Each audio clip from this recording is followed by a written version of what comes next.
Okay, so this is the introductory lecture to the Advanced Security and Network Forensics module.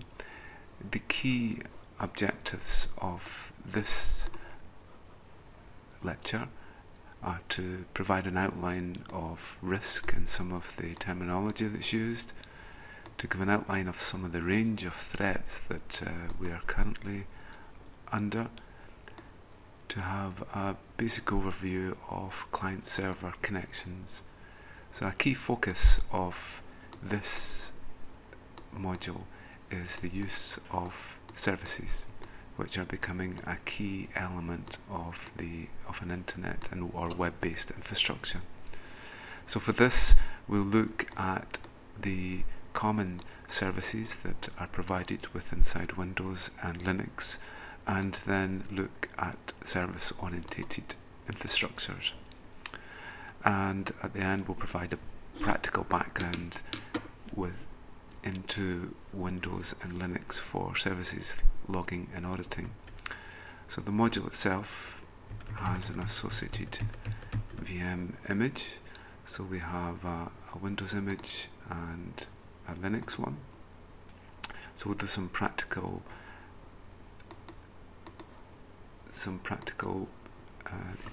tutorials at the end of this presentation for these two. Okay, so let's start on risk analysis. So risk is an important element when we look at security, because we've got to see if it's worth it or not to mitigate a certain threat that we are under. So we always take a certain element of risk. So with this, we would typically take the likelihood of the risk of a certain threat, and then evaluate its cost. So in this case, in this region, we have a risk which is highly likely, and it has an associated low cost to mitigate against it. So probably in this region, then we would hopefully mitigate against a certain threat. When we're in the top region here, we have a low likelihood threat, and it has an associated high cost. So it's unlikely that we would mitigate against certain threats in this region. In the other two regions, then the choice is less clear. So in this region here, we have low likelihood and a low cost. So we would make a decision as whether we want to take a risk or not. And up here, we have a high likelihood and a high cost. So we've got to again wonder if we should take the risk. So it's in these two regions that we must use our judgment in whether to mitigate against a certain threat. So obviously one of the major costs that we have is the cost to repair the damage after a threat has occurred, after an incident has occurred. So in this case, we might define the likelihood of the event. We would then look at the annual loss expectancy. How much is it every year we're likely to lose if we have to repair some damage. And then we would define what the cost is, and then take the likelihood and come up with an overall total annualized loss.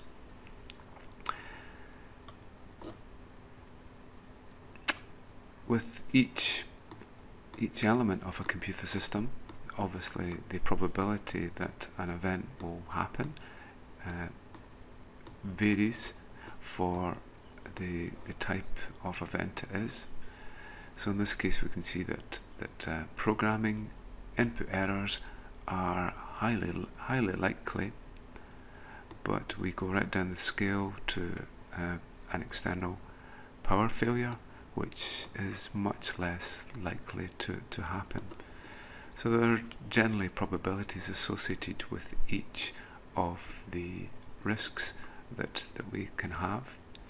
So we can see in this case for a password compromise, system entry is more likely to occur than an uncleared visit. Same for fire, a minor fire is fairly probable, whereas an explosion is highly unlikely.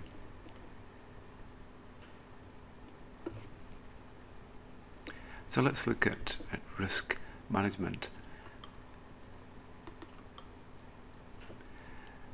The major problem with risk and threats is that often different types of employees will use different language to describe risk, and it's a major problem in that we have often a technical context where we can describe risk and technical threats in one way, but that can be different to the way that more business focused people can talk. In fact, Wilch described that get 2 risk management experts in a room, 1 financial and 1 IT, and they will not be able to discuss risk. So it's important that we lay down the basic vocabulary that we should use, define the definitions, processes, metrics and standards. So CORAS, which was a research project in the EU, defined a basic ontology for a threat. So in this case, a threat may reduce the value of an asset in a target of interest in a context. Again, we might say a threat may exploit a vulnerability which opens for a risk which contains an unwanted incident of a certain likelihood. So in this way we can define the basic language that we use to define risk. Over here we can see a security policy protects an asset in a target of interest in a certain context.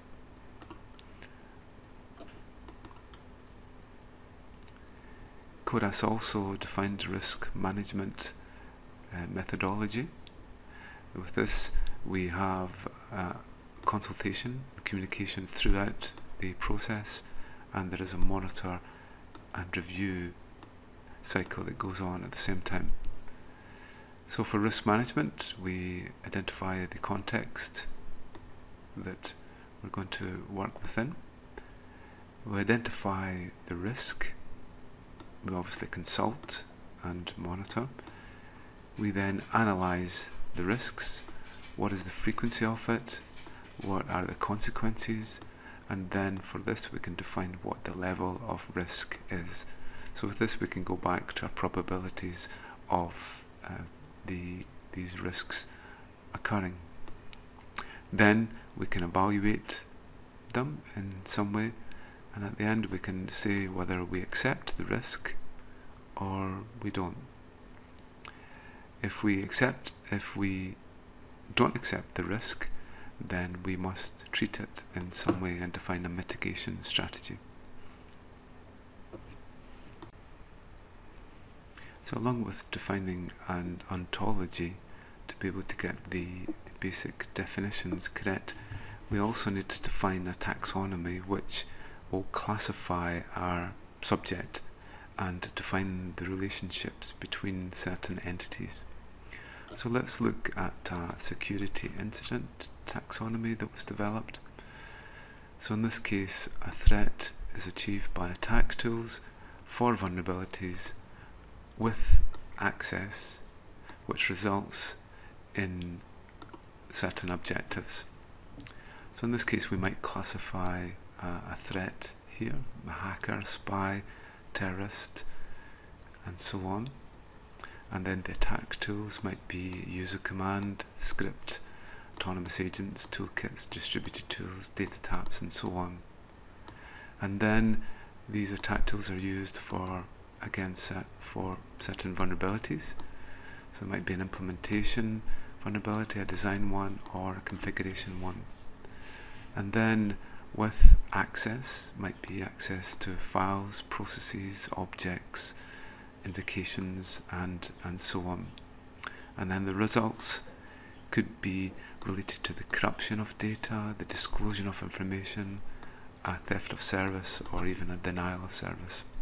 And then for the objectives, we might have challenge status, political gain, financial gain, damage, and destruction of an enemy, and so on. So let's look at some practical threats to see the range of the threats that we're under. So two well-known threats that have been around for a long time include eavesdropping. So eavesdropping involves actually listening to a conversation or intercepting the communications. So with this, we need to make sure that our staff are well trained so that they do not pass information to others who might be listening.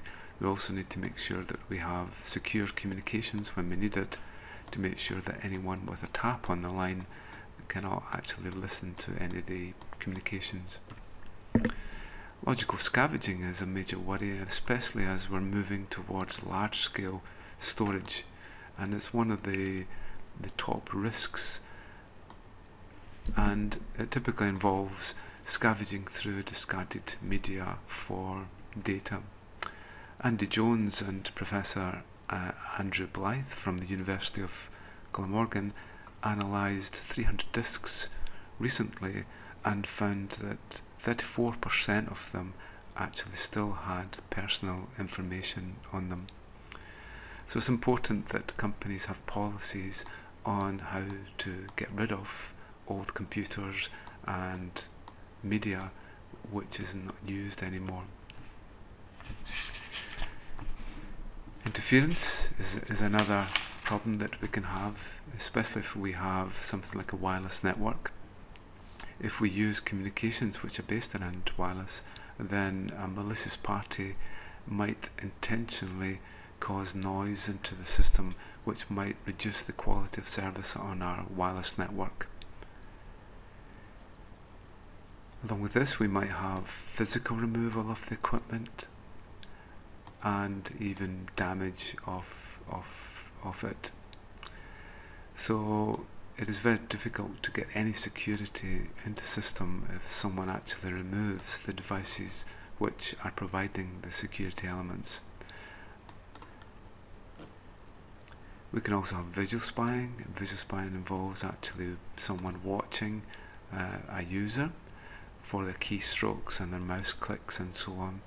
It's very difficult to guess a password just by watching keystrokes for the first time, but an intruder might watch keystrokes over a length of time and determine a password.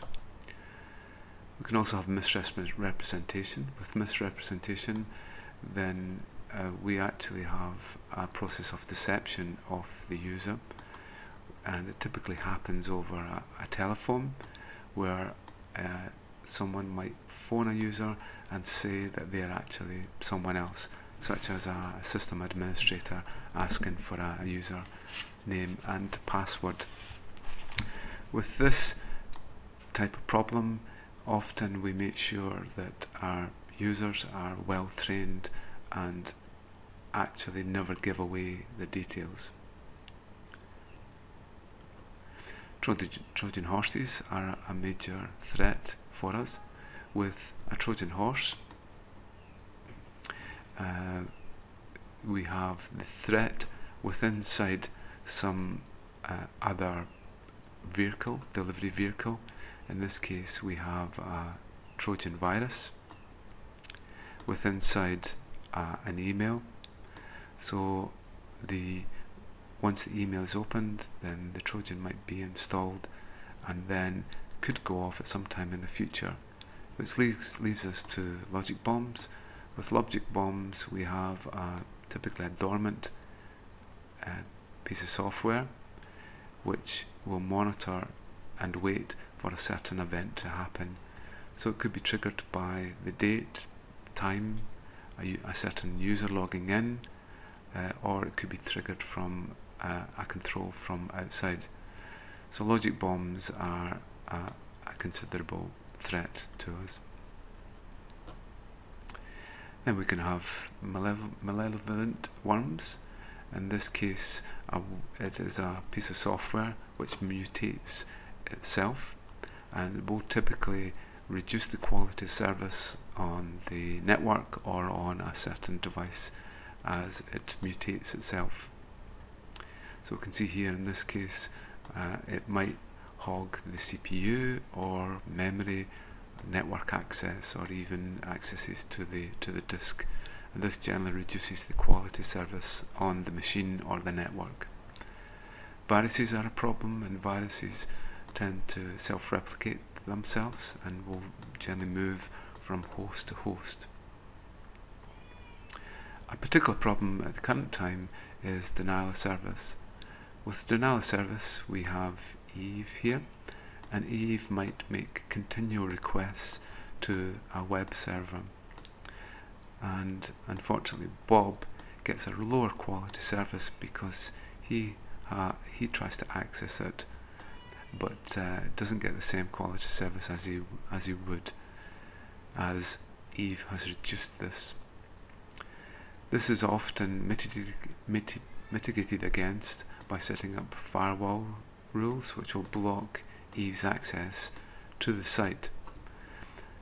But with distributed denial service, Eve has managed to distribute herself around the network, so it's very difficult to implement this type of defense. Along with this, it's very difficult to define the difference between a malicious access and a non-malicious one. So Bob here has a non-malicious access to the website, whereas we can see Eve with the red markers has done a malicious one, and it's very difficult to see for the server to tell the difference between the two. So we either have end source denial of service, where it is the end target which has its resources reduced, or it could be through network exhaustion, where the general network infrastructure is saturated so that network accesses struggle to get through.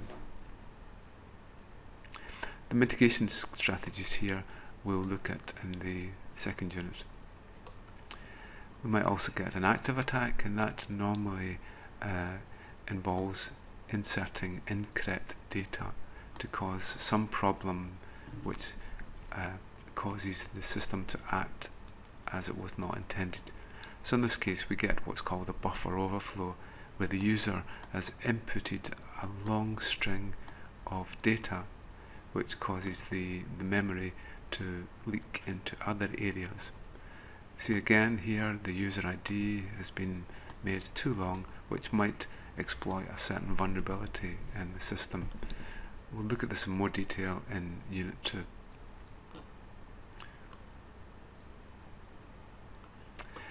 Another threat that we have is inference, and again we'll look at this in more detail in the next unit. So with this, there are certain queries which are not allowed on a database. So in this case we might bar the actual access to individual marks for users, but we allow the averages to be taken from more than one user.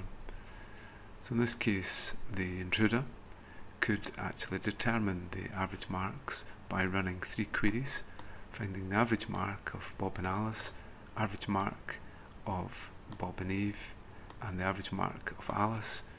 We do some calculations and we can actually calculate each of the marks by inferring it from the averages that we get. So we'll have a look at this in more detail in the next unit. Covert channels are a way that someone can actually add information and data into elements of the data communications which aren't actually used for the communication track. So in this case, Bob has inserted the letter G within the TTL field of the IP packet and the letter O. So if Bob and Alice know where to look, then we can see the word go has been inserted in here. Anyone looking at the message itself would see hello and goodbye, but there is a covert message hidden within inside these data packets. So later on in the module we'll look at timing channels where Bob and Alice can agree to set up things at certain times, and also for a storage channel such as where we modify an object, as we have done in this case. Spoofing is a particular problem at the current time. So spoofing is where a certain user pretends to be something else, or a certain device pretends to be a valid device. So in this case it might involve a wireless access point, and we connect into the wireless access point and we think it's a valid one, where someone comes along and spoofs that device and we connect to a malicious one. Along with this we can have impersonation, where users pretend to be other users. Piggyback attacks involve piggybacking a message onto a valid message. So in this case Eve has added the word goodbye onto the message hello. And network weaving is also a major problem, and in this way the source of an intrusion can be hidden through the weaving of activities, so it's very difficult to actually find out where the original source actually came from. Authorization attacks typically occur at a low level of access, and then will move up the levels to gain a higher level of access each time. Trapdoor impersonation, it involves where valid looking web pages such as this can be set up so that the user thinks they're actually accessing valid content, but as we can see in this case the page is actually malicious. And this way we have a trapdoor where the user feeds in some details that could be used for malicious purposes.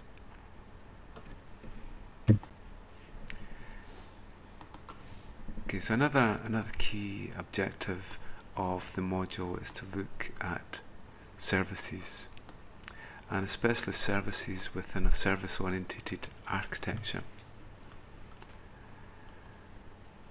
So services have generally grown out of having local DLLs. So we can have local DLLs, and our program access these to be able to get access to certain pieces of code. So then we moved from having DLLs to having local services. So with a local service we can run a program, and then the host itself can access its own services. So those services could be print services, it could be file management services, web services, and so on. Inside the local machine there is typically a local firewall, so the firewall itself might block certain access to even these local services if they are deemed as malicious. What we've got to watch is that a malicious program installs itself and runs as a service on the machine. But more and more the services are being moved away from our local machine onto the network. This allows our machines to be fairly lightweight in that more and more all we really need is an access to our services and then some sort of binder to be able to bring these services together. So we can have our services contained within our demilitarized zone to provide our domain services. So this might be a proxy server, direct-to-server, web, FTP, email, and file servers.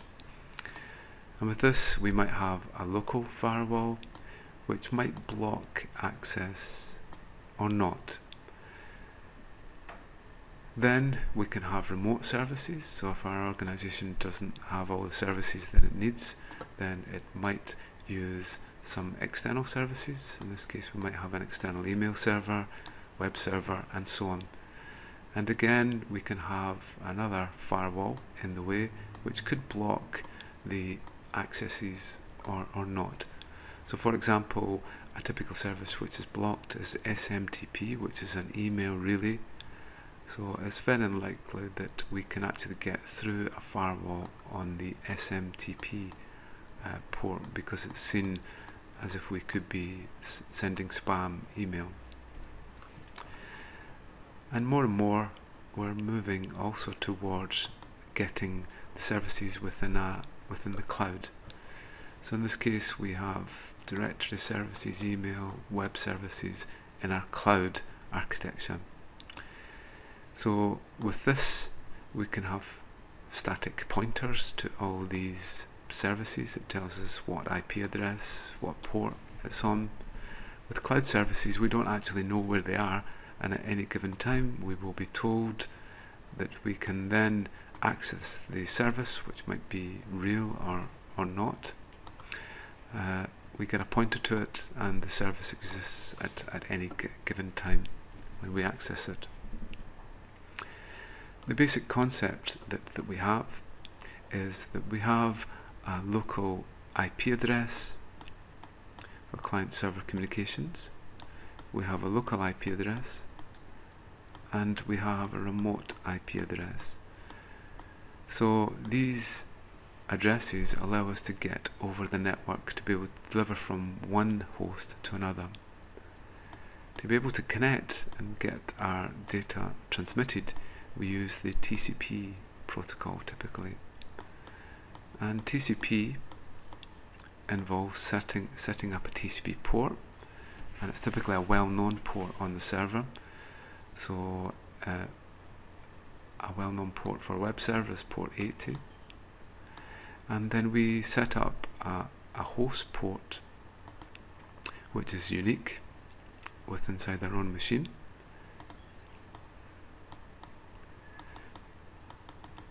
Just to take away some of these scribbles. So we set up a unique port locally,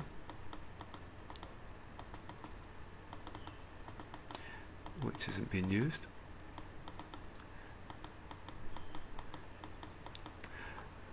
Okay, so let's say that we set up port 1026. So the binding between this IP address and this port with this IP address and this port will be unique over the whole of the internet at that given time. So no other connection on the internet can have these four details the same. If we connect to the same web server again with a different connection, we'll use a new TCP port. In this case we might use port 1027 and connect to it. Again, this will be unique over the whole of the internet. Once this connection is gone, then we can reuse this source port again. But we can see over here that the well-known service typically uses a well-known port that we can access. On our side, we will use our own source port to be able to identify the communications. Okay, so we can see this basic principle here. So we have our IP address of our service and our host, which really gives us the location of it for the delivery and the transmission of the data packets. We then have a binding between two ports. So our data really goes between one port and another. It gives us a logical binding for our data. And then we have our client, which accesses a certain service. And it's these two parameters here on the client and these two parameters there on the server, which gives us our binding between the client and the server. So most communications that we have on the internet are based around this client-server architecture.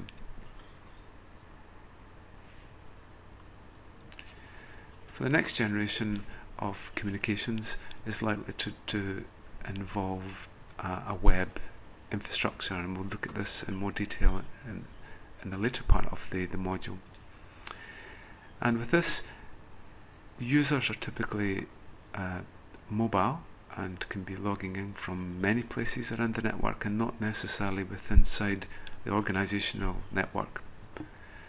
So more and more we're differentiating identity from rights. So in this case, a user might identify themselves to an identity provider.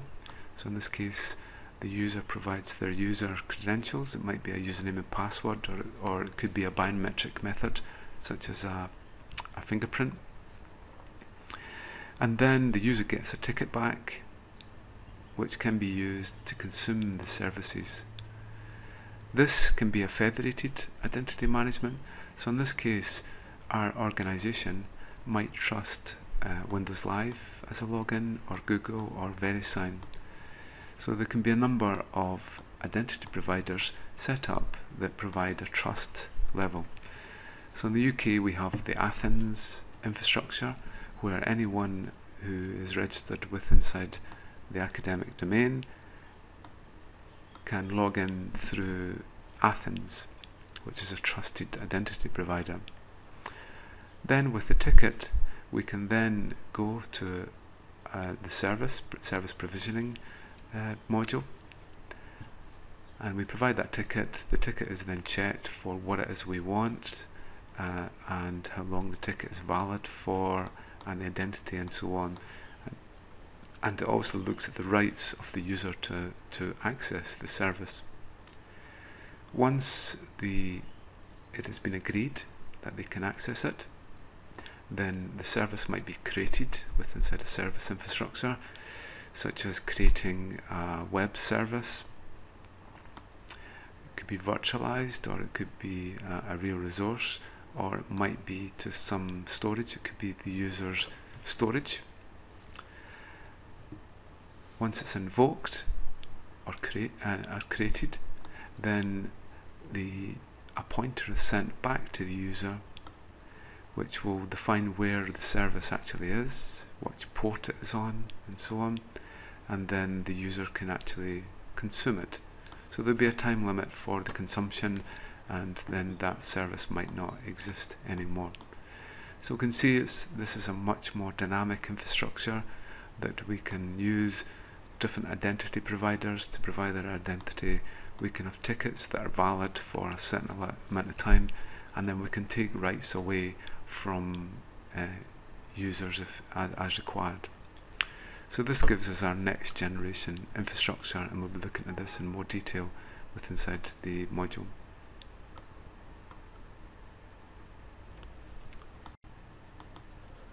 Another area that we'll look at inside the module is the area of cloud computing. So cloud computing gives us access to resources on a pay for usage basis, but from a security point of view, it gives us many issues that need to be addressed. So basically there's several layers of this infrastructure. We can have hardware as a service. So in this way we can actually buy hardware resources as we need them. So we might have a local machine, but then we could purchase another machine that would act as a backup for our own machine. more and more we can have infrastructure as a service, which would include hardware as a service also. And then this way we can get access to storage online. We can have computing power that we might not be able to get access to. So if we had a PDA device and it didn't have the capabilities of doing powerful encryption, then the device could use a specialized computer inside the infrastructure to be able to perform the complex operations. Then above this we can have platform as a service. This is where we start to see our services appear inside our service-oriented architecture, and we can use sophisticated web services to provide a range of tasks. More and more we're moving towards using web services to provide a whole range of support for software, as port 80 is often the port that is allowed through a firewall. And then at the very top we can actually even provide all our software as a service. So at the lowest layer we can have servers which come online as we require. So an example of this is the Amazon Web Services, where we can get storage and we can get machines which we can create online, and then we get access to them through some sort of API or from a command line interface. So a typical model used for this is a pay per usage. Then at the level above that we can have a platform as a service. So examples of this include the Microsoft Azure, Google Application Engine and the Amazon EC2, where we get services provided for us that we can then consume. So it might be a data storage service, it might be a user interface creation service, and so on. The typical protocols used to find these services and to find out how they operate and how to interface to them are SOAP and WSDL. These protocols allow us to interrogate the service to find out what it does and what the formats are of the data transfer. And SOAP allows us to seamlessly go between services on different types of operating systems. And then at the very top we can have software as a service. In this case we can get access to a whole application program over the internet, such as Twitter, Office, email packages, and so on. Another key focus in the module is to look at virtualization, which is one of the major growing areas at the current time. So with this we now have hardware which is powerful enough to be able to run multiple operating systems at the same time. And the market leader in this is VMware. So with VMware we can either use a virtualized environment which is installed on top of our base operating system, such as with VMware Workstation, and then we can run our operating systems on the top of it. So on the local machine we can have a localized environment where we can run Windows and other operating systems, and then we use network address translation to be able to map this virtual environment so that it can be accessed, or it can access the outside world. So this is typically a private address space here, which will link to an outside network connection so that we can get connected to the outside world. We can also use remote virtualized images. So in this case we might have a server cluster, so we have several machines, and then it's up to the cluster management to decide which machine is running which virtual environment. So in this case, one machine can go down within the cluster, and we should still be able to get access to it. So in this case, we can install it on the base operating system as we have, and then we can provide operating systems or services as required. So these operating systems could be permanent, or we can actually invoke them as required. So in the architecture we've seen earlier, we could require a service at a given time. It's then created, we can access the service, consume it, get a result back, and then the service itself could be actually deleted. So it could be a virtualized or a temporal service or operating system. Our operating system or service exists for a short time, we consume it and then it disappears, or it could be permanent, so it's running all the time and it can obviously remember things from past accesses. Increasingly though, what we have is the VMware ESX, which is a bare metal virtualization, and we don't have the overhead of the core operating system itself, and it interfaces directly into the architecture of the machine. And in this way we can get multiple images to run at the same time along with our services. So later in the module we'll look in more detail at virtualization. Another area that we'll look at is with inside role-based security, which is hopefully a more scalable way of defining rights with inside a global infrastructure.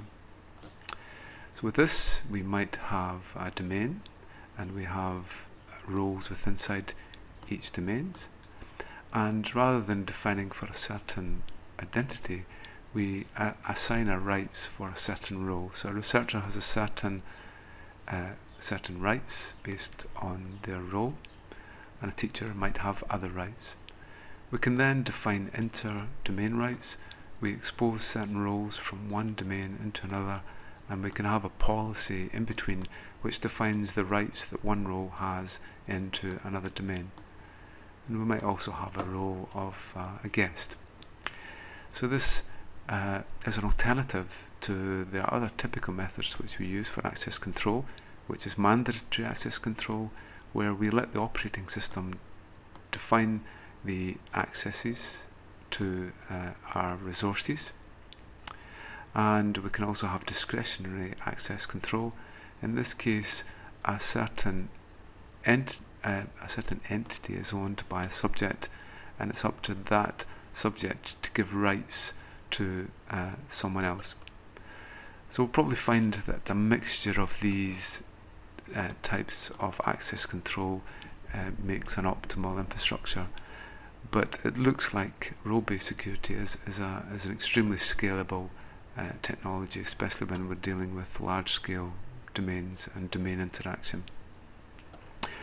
Okay, so that was the main overview of the key areas with inside the module.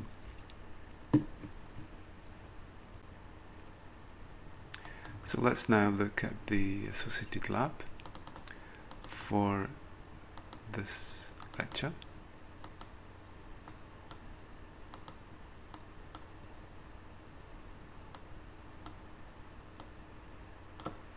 Okay, so the first lab that we'll have a look at is the Windows 2003 image. So in this case we'll look at some basic settings for Windows 2003 and see if we can discover the services that it's actually running. Okay, so we're using the VMware workstation here. And it just takes a little minute to start up.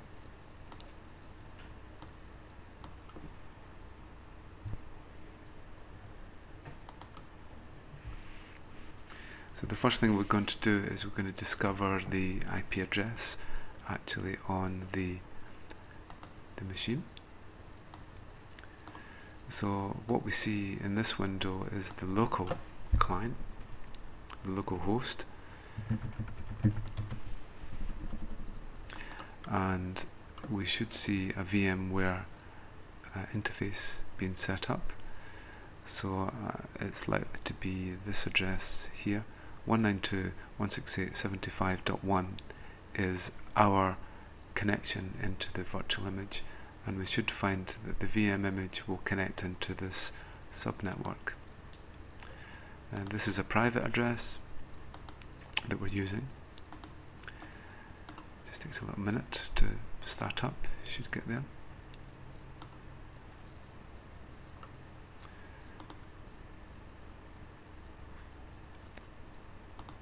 Obviously it's running a little bit slower because we're recording this presentation.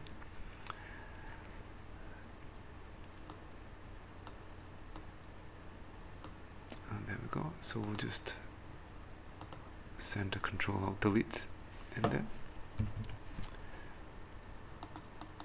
And we'll just put the password in. And we'll just report why it was shut down.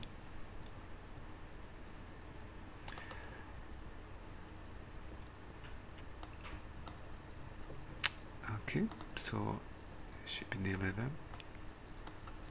Once it started up, it should be fairly quick. So we've used Windows 2003 because it has a smaller footprint and can fit onto a DVD. Okay, so we have a look at the IP address that's been set up, and we can see it's 75.132. So we'll just ping from here to make sure that we can communicate.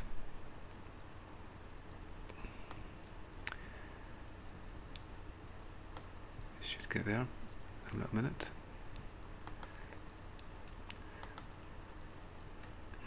It's not quite there yet.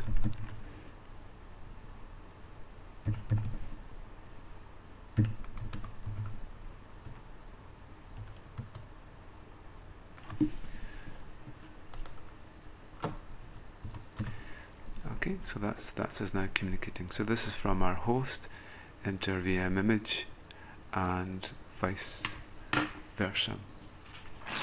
Okay, so we've discovered that. So now what we can do is that we can have a look to see what's in the main web folder. So IIS is the main web server that we have inside Windows Server, and the main files are contained within the inetpub www root folder. So you can see there are a number of files in there. So the first thing we'll do is we'll have a look to see what services that we're actually running. Okay, so we have a number listening on certain IP addresses. So in this case we have echo, discard, daytime, quote of the day, FTP, SSH, telnet, SMTP, there's the HTTP and so on. So in this case we're actually listening on all the addresses. So if we see here specific addresses, then it normally means that we're only listening on certain network ports. Okay, so those are some of the addresses that we actually have. So what we'll do is we'll test one of these ports. So in this case we'll test the web port from outside. So if we just get our web browser running, and we do 192.75.132, we can see here that from outside the virtual image we can now access the actual web server on the machine. So we can do another test, and we can use telnet to access it. Telnet 192.168.75.132 on port 80. And the protocol we use is get/index. We can use get/iis start.htm,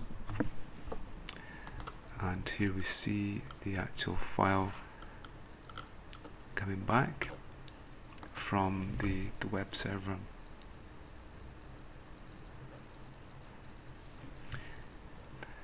Okay, so this shows a brief introduction to the VM where Windows Lab. So if you continue through this, then it'll give you a background in understanding services inside a Windows environment.